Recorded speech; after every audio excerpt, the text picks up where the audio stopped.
తెలంగాణలో 4,54,000 ఈపీఎస్ పెన్షన్దారులకు తీవ్ర అన్యాయం జరుగుతుందని Telangana all pensioners and retired persons association రాష్ట్ర అధ్యక్షులు నారాయణ ఆవేదన వ్యక్తం చేశారు. ఈ సందర్భంగా హైదరాబాద్ సుందరయ్య భవనంలో ఏర్పాటు చేసిన రాష్ట్ర సదస్సులో వారు మాట్లాడుతూ 15 సంవత్సరాల కిందట 1000 రూపాయల పెన్షన్లను నిర్ధారించారని గుర్తు చేశారు.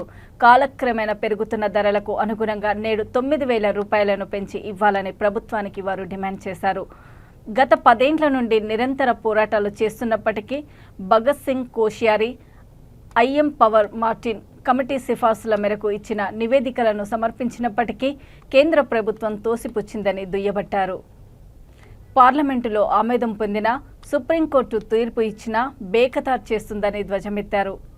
కేంద్ర ప్రభుత్వం తక్షణమే చర్యలు తీసుకోకుంటే రాబోయే రోజుల్లో రాష్ట్రమంతటా ఆందోళనలు చేపడతామని హెచ్చరించారు.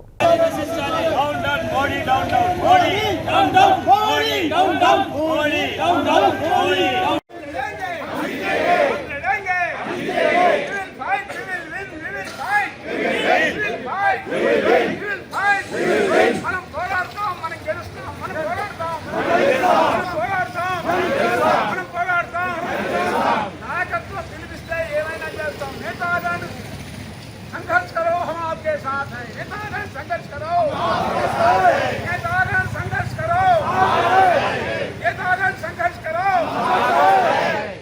आवाज दो, आवाज दो, आवाज दो, आवाज दो।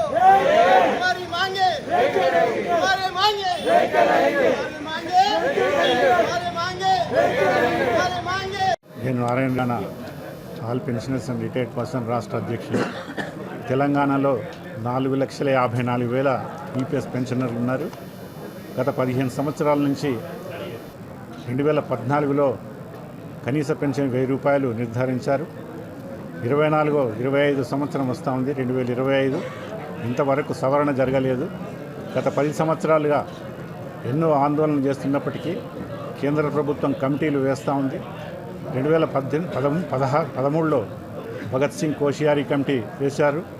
అందులో స్పష్టంగా భగత్ సింగ్ కోశ్యారీ కమిటీ రికమెండేషన్స్లో ప్రభుత్వం ఏదైతే కాంట్రిబ్యూషన్ ఇస్తూ ఉందో 1.16%, దాని స్థానంలో 8.33% ప్రభుత్వం కేటాయించాలి, బడ్జెట్లో సపోర్ట్ చేయాలని చెప్పేసి నిర్ధారించింది.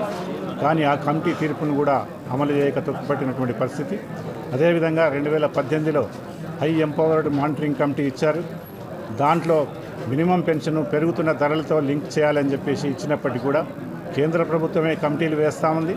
ఆ కమిటీలు ఇచ్చినటువంటి రిపోర్టులను మాత్రం తొక్కిపెడుతున్నటువంటి పరిస్థితి. గత దశాబ్ద కాలంగా చేస్తున్నటువంటి పోరాటాల్లో ఏమాత్రం స్పందించడం లేదు. దీనిలో భాగంగానే ఈనాడు ఆల్ ఇండియా కోఆర్డినేషన్ కమిటీ ఆధ్వర్యంలో ఈరోజు ఎగ్జిక్యూటివ్ కమిటీ జరిగింది. దాంట్లో పలు తీర్మానాలు చేయడం జరిగింది. అదేవిధంగా ఈ నేపథ్యంలోనే రాష్ట్ర సదస్సు నిర్వహించడం ద్వారా ఈ రాష్ట్రంలో ఉన్నటువంటి పెన్షనర్లందరినీ ఒక ఐక్యవేదికగా నిర్మించాలనే ఉద్దేశంతోనే ఈ సదస్సు నిర్వహిస్తున్నామని చెప్పి తెలియజేస్తున్నాం.